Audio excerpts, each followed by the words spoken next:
Welcome back, painting friends. Today we are going to paint a rainbow dream catcher.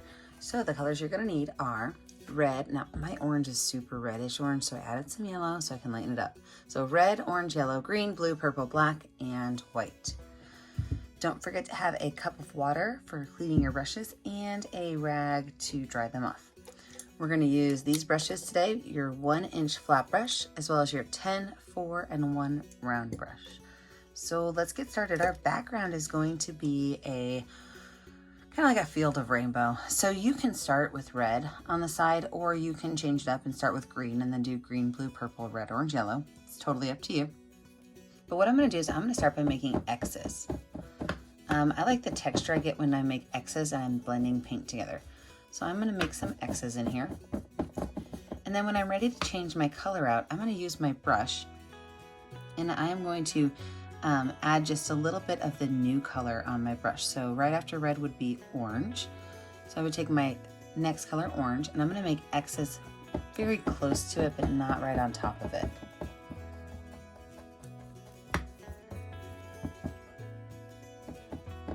And then when I have my orange finished, then I can go through and I can blend these two colors together just like this. And those X's really kind of help those colors blend. I mean, you can almost not even tell where they met.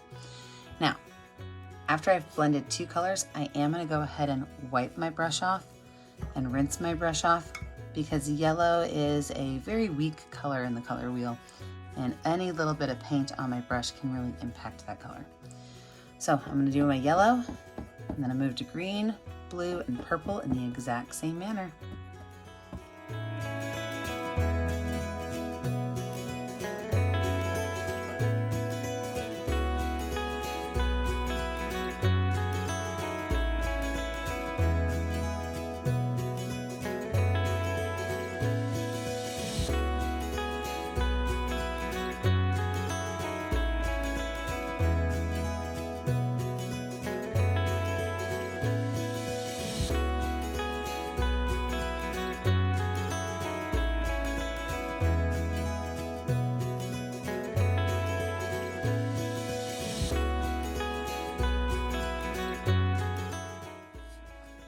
So fun thing about purple is I'm going to put purple up at the top as well as down at the bottom.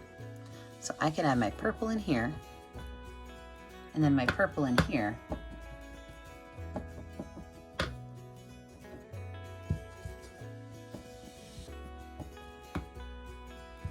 And I can blend both of those colors in. So now that we have our rainbow background finished, we're going to let this totally dry before we're putting in our dream catcher and our words. As you can see, I have laid my canvas down flat on my table. Sometimes when I'm doing like small detail works like letters, for me this is easier. So try it. If you struggle with your art on an easel, try laying it down flat to do detail work. So first thing I'm going to do is I'm going to take a 9-inch plate and I'm going to trace a circle, and my circle is going to be up here towards the top. So I'm just going to trace part of that circle to make sure I've got a nice circle.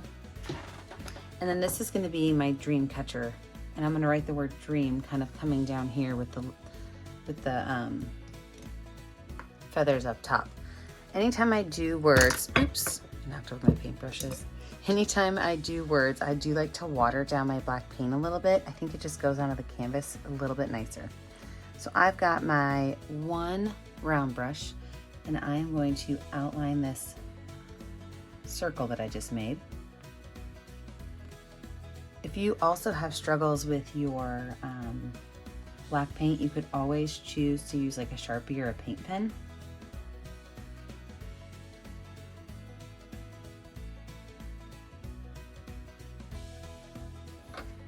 Now that I have that done, I'm going to double the circle. So just on the inside of it, I'm going to give it another line that kind of copycats and goes right along with this first line.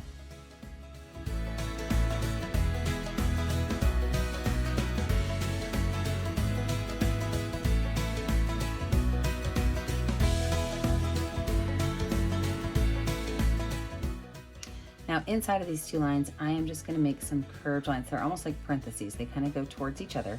So one curve in, one curve out.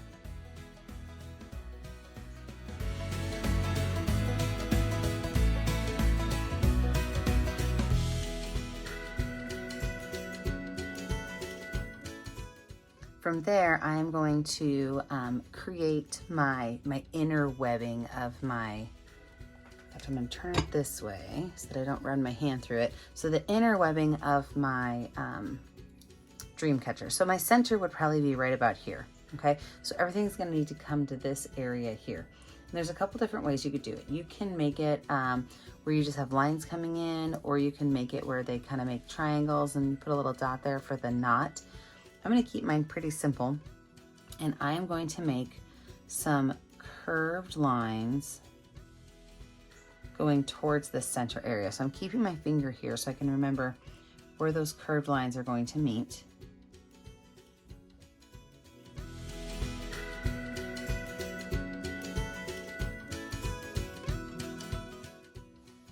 Now inside each one of these curved lines, I am going to make like a cross. So it's gonna like kind of just go from here down. And the exact same on this side.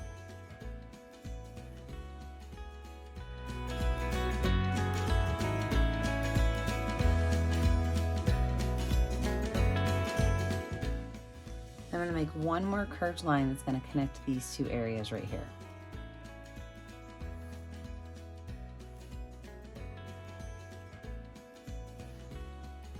All right, so the inside of my dream catcher is finished. Now I'm going to write the words dreamer before I put my feathers on so that I know where they're going to go. And I want the word dreamer to kind of just come right off of here and kind of flow over. And I'm going to use a cursive word. So if you don't like to use cursive, you can make yours regular.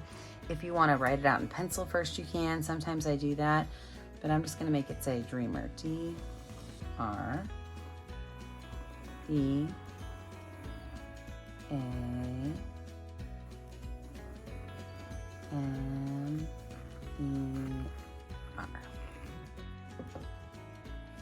Then I will just copycat over those letters.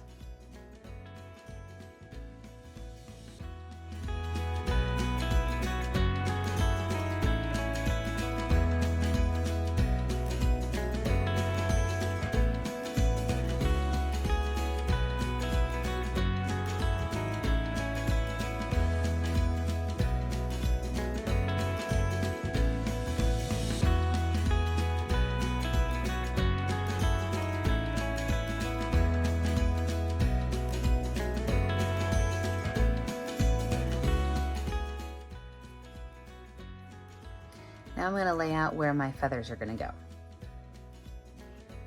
So same thing, I'm going to have my black paint, and my feathers can kind of be attached either by a string or they could be attached directly. And the feathers that I'm going to make are going to be, they're going to have their vein down the middle, so I can go ahead and make the vein. That way I kind of know where my feather's going to go. And I can swoop out, and then I'm going to put just a couple of little triangles in here to show where the feather might have a small break in it. So it kind of looks like a leaf, but if you add those little notches in there, it looks more like a feather.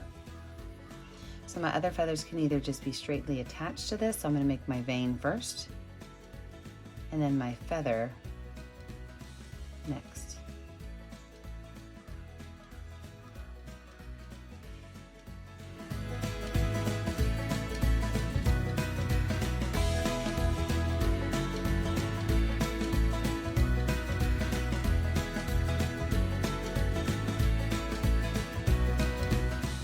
I'm also going to add on here some straight lines. Well, okay, not straight lines, just lines is what I should say. Just lines, so that I can put some beads on here also.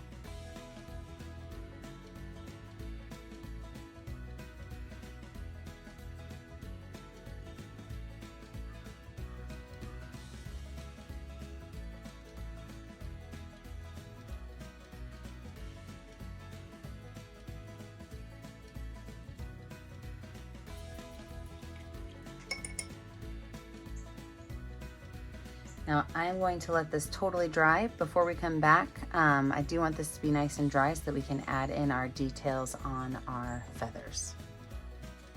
So now I've got a totally dry background. You can do your details with a paintbrush, or you can switch over to a Sharpie, whatever you prefer best. Or you can just leave it how it is. What I'm gonna do is inside of my leaves, I'm gonna make doodles. And I like to think about doodles as adding a couple of lines. Okay, and my lines are gonna go down at angles, so I'm gonna make some that are directly across from each other, but they all go down at angles. And then from there, I can divide out these spaces into patterns. So maybe this one right here, I can make a line with some bumps on it. And then maybe I can copycat that line, almost making it look like fish scales. So then in this area, maybe I could make a zigzag. Ooh, I'm gonna break this area in half. Watch this, I'm gonna make a line, and I'm gonna add a zigzag in here. Then inside that zigzag, I can add an extra one. And then just for some fun, I can paint that in, or color it in. So what we're gonna do is we're just gonna add doodles inside of these spaces. And doodles, like I showed you, could be super simple. They don't have to be anything too hard. You can divide extra areas, like how I divided this one up, and I can leave this one right here large.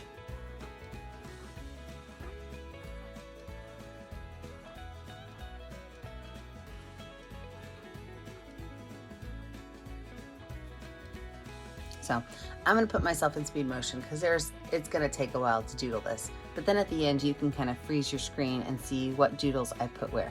But remember, my first goal is to go through and add some double lines that copycat each other on both sides, and they go down at an angle towards the tip of my feather. From there, I can divide those sections out into smaller sections if I want to. I don't have to. But if I want to, I can divide some of these out into smaller sections, and then I fill them in with doodles. All right, let's go into speed motion and fill up our feathers.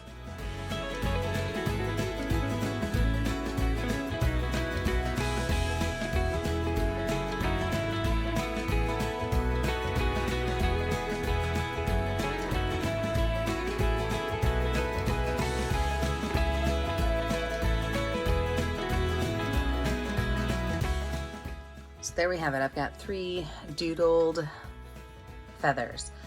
So if we remember, we had these long streams right here, and what you can do with those is you can add beads on them. You can use the backside of a bigger paintbrush. If you've got your Sharpies still, Sharpies make great little dots by just putting a little bit of black paint on there. You can kind of drop it on your string. If you've ever painted with me before, you know that my favorite way to add dots is with my finger. So I just take a little bit of black paint on my finger, and I can make some larger beads going down. Now you can choose to use beads of color, or you can choose to stick with the black and white theme. That's going to be totally up to you. I'm going to stick with the black and white theme because the next thing I'm going to do is add in some highlights.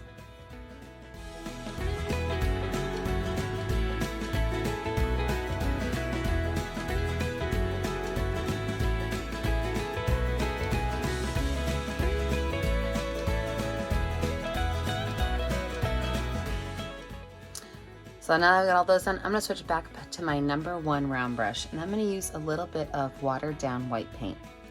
And that watered down white paint is gonna be highlights on parts of my dream catcher. So for example, I might wanna put a little bit of highlight on like the top of a couple of my lines on my dream catcher. I don't have to do all of them. I don't need to go overboard. I could add a couple of highlights to some of my details on the edge, but again, I don't have to copycat, or I don't have to go over the whole thing. The word dreamer, again, I can add some highlights to it, and I'm just going to go through and add highlights to a little bit of everything. So my leaves, my letters, even my beads, just to kind of make it pop out a little bit.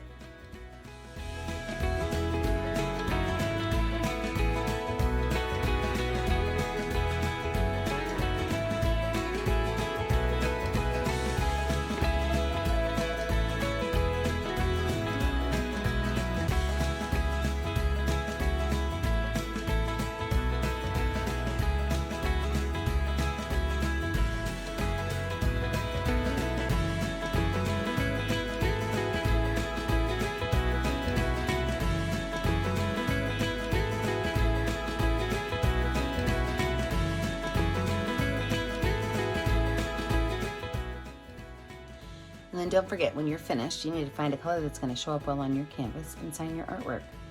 Remember, I only get to see what you're making at home as if you post it to our Facebook page, Painting with a Purpose. Don't forget to like and subscribe to our YouTube channel, Painting with a Purpose, so you're kept up to date on all of our latest videos. And remember, as always, stay kind, stay creative, and stay safe. Have a great day, friends. Bye now.